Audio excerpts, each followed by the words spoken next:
भारतीय संस्कृति सबसे प्राचीन है। सनातन धर्म विश्व का सबसे प्राचीन धर्म है।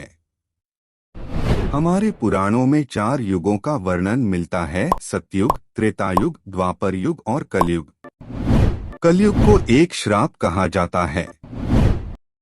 क्या आपको पता है कि इस पृथ्वी पर कलयुग कैसे आया और कैसे हुई थी पृथ्वी पर कलयुग का शुरुआत? चलिए आज आपको हम बताते हैं। हमारे शास्त्रों में सृष्टि के आरंभ से प्रलय काल तक की अवधि को 4 युगों में बांटा गया है। वर्तमान में हम जिस युग में जी रहे हैं उसे कलयुग कहा गया है। इससे पहले 3 युग बीत चुके हैं: सतयुग, त्रेता और द्वापर। भगवान श्री राम का जन्म त्रेता युग में हुआ था और द्वापर में भगवान श्री कृष्ण का।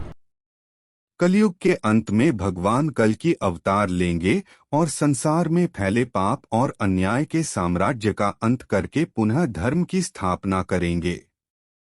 रामायण में रामराज देख सभी का दिल करता है कि काश वर्तमान स्थिति भी रामराज जैसी हो जाए। क्या हम सब ने कभी इस बात पर ध्यान दिया है कि ऐसे क्या कारण रहे होंगे जिसके चलते कलयुग को धरती पर आना पड़ा? महान गणितज्ञ आर्यभट्ट ने अपने पुस्तक आर्यभट्टियम में इस बात का उल्लेख किया है कि जब वह 23 वर्ष के थे तब कलयुग का 3600 वर्ष चल रहा था। आंकड़ों के अनुसार आर्यभट्ट का जन्म 476 ईसा पूर्व में हुआ था। गणना की जाए तो कलयुग का आरंभ 3102 ईसा पूर्व हो चुका था।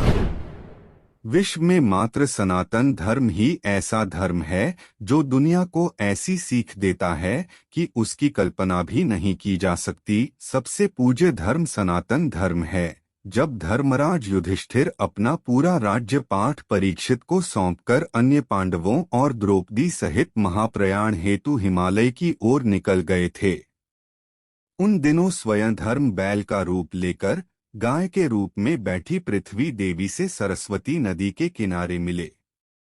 गाय के रूप में पृथ्वी के नयन आंसुओं से भरे हुए थे। उनकी आंखों से लगातार अश्रु बह रहे थे। पृथ्वी को दुखी देख धर्म रूपी बैल ने उनसे उनकी परेशानी का कारण पूछा। धर्म ने कहा, देवी कहीं तुम यह देखकर तो नहीं घबरा गई कि मेरा बस एक ही पैर है, या फिर तुम इस बात से दुखी हो अब तुम्हारे ऊपर बुरी ताकतों का शासन होगा? जैसे जैसे दिन निकलते जा रहे हैं पृथ्वी पर पापियों की संख्या भी बढ़ती जा रही है। धर्म के सवाल का जवाब देते हुए पृथ्वी देवी बोली, हे धर्म, तुम तो सब कुछ जानते हो, ऐसे में मुझसे मेरे दुखों का कारण पूछने से क्या लाभ? सत्य, मित्रता, त्याग, दया, शास्त्र, विचार, ज्ञान, वैराग्य, ऐश्वर्य, निर्भीकता, कोमलता, धैर्य आदि के स्वामी भगवान श्री कृष्ण के अपने धाम चले जाने की वजह से कलयुग ने मुझ पर कब्जा कर लिया है। श्री कृष्ण के चरण कमल मुझ पर पड़ते थे, जिसकी वजह से मैं खुद को सौभाग्यशाली मानती थी, परंतु अब ऐसा नहीं है। अब मेरा सौभाग्य समाप्त हो चुका है। धर्म और पृथ्वी आपस में बातें ही कर रहे थे कि इतने में असुर रूपी कलयुग वहां आ पहुंचा और धर्म और पृथ्वी रूपी गाय और बैल को मारने लगा। धर्म के मार्ग पर ही चलकर इंसान सफलता पा सकता है। जो पाप करके सफलता प्राप्त करता है वो कुछ दिनों में चली जाती है। जहां पृथ्वी और धर्म वार्ता कर रहे थे, राजा परीक्षित उसी मार्ग से गुजर रहे थे। जब उन्होंने अपनी आंखों से यह दृश्य देखा तो वह कलयुग पर बहुत क्रोधित हुए। राजा परीक्षित ने कलयुग से कहा, दुष्ट पापी तू कौन है और क्यों इस निरपराध गाय और बैल को मार रहा है? तू महा अपराधी है, तेरा अपराध क्षमा योग्य नहीं है, इसलिए तेरी मौत निश्चित है।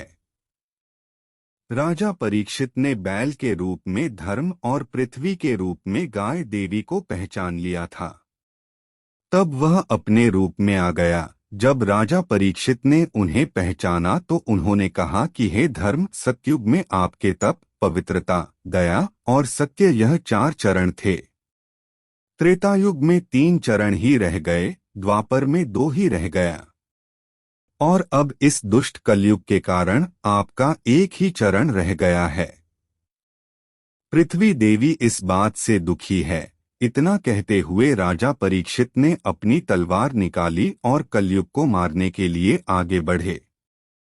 राजा परीक्षित का क्रोध देखकर कलयुग थरथर कांपने लगा। कलयुग अपनी राजश्री वेशभूषा को उतार कर राजा परीक्षित के चरणों में गिर गया और क्षमा याचना करने लगा। मानो तो गंगा है, न मानो तो बहता पानी।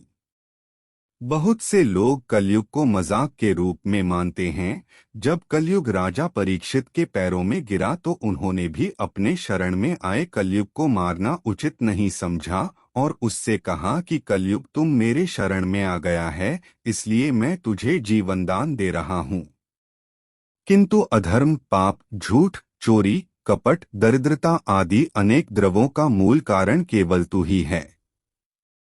तुम मेरे राज्य से अभी निकल जा और फिर कभी लौटकर नहीं आना। कलयुग ने राजा परीक्षित की बात सुनकर कहा कि पूरी पृथ्वी पर आपका निवास है। पृथ्वी पर ऐसा कोई स्थान नहीं है जहां आपका राज नहीं हो। ऐसे में मुझे रहने के लिए आप स्थान प्रदान कीजिए। सनातन धर्म में यह रीत सदियों से चली आ रही है कि यदि कोई आपके चरणों में गिर के माफी मांगे तो आप सामने वाले को माफ कर दे। कलयुग के यह कहने पर राजा परीक्षित ने काफी सोच विचार कर कहा, असत्य, मद, काम और क्रोध का निवास जहां भी होता है, इन 4 स्थानों तुम पर रह सकते हो। परंतु इस पर कलयुग बोला, हे राजन, यह 4 स्थान मेरे रहने के लिए अपर्याप्त है। मुझे अन्य जगह भी प्रदान कीजिए। इस बात पर राजा परीक्षित ने कलयुग को रहने के लिए स्वर्ण के रूप में 5वां स्थान प्रदान किया। कलयुग इन स्थानों के मिल जाने पर प्रत्यक्ष रूप में तो वहां से चला गया, किंतु कुछ दूर जाने के बाद अदृश्य रूप में वापस आकर राजा परीक्षित के स्वर्ण मुकुट में निवास करने लगा। और फिर इसी तरह से कलयुग का आगमन धरती पर आगमन हुआ। भाई भाई का दुश्मन, जमीन जायदाद के लिए खून खराबा, यह कलयुग का असली चेहरा है। मार्कंडेय पुराण में वर्णन मिलता है कि कलयुग के शासक मनमाने ढंग से जनता पर राज करेंगे। मनचाहे ढंग से उनसे लगान वसूल करेंगे। शासक अपने राज्य में धर्म की जगह डर और भय का प्रचार करेंगे। बड़ी संख्या में पलायन शुरू हो जाएगा। लोग सस्ते चीजों की तलाश में अपने घरों छोड़कर जाने के लिए मजबूर हो जाएंगे। धर्म को नजरअंदाज किया जाएगा और लालच, झूठ और कपट सबके दिमाग के ऊपर हावी रहेगा। लोग बिना किसी पश्चाताप के हत्यारा बनकर लोगों की हत्या भी करेंगे। इंसान अपनी सोच से सब कुछ प्राप्त कर सकता है, लेकिन कलयुग में इंसान की जो सोच है वे बस लालच और वासना से पूर्ण है। संभोग ही जिंदगी की सबसे बड़ी जरूरत है। कलयुग में इस समय लोग बहुत जल्दी कसम खाएंगे और उसे तोड़ भी देंगे। लोग मदिरा और अन्य नशीली चीजों के चपेट में आ जाएंगे। गुरुओं का सम्मान करने की परंपरा भी समाप्त हो जाएगी। ब्राह्मण ज्ञानी नहीं रहेंगे, क्षत्रियों का साहस खत्म हो जाएगा और वैश्य अपने व्यापार में ईमानदार नहीं रह पाएंगे। यह सभी बातें हमारी रोजमर्रा की जिंदगी की आम सी लगती हैं।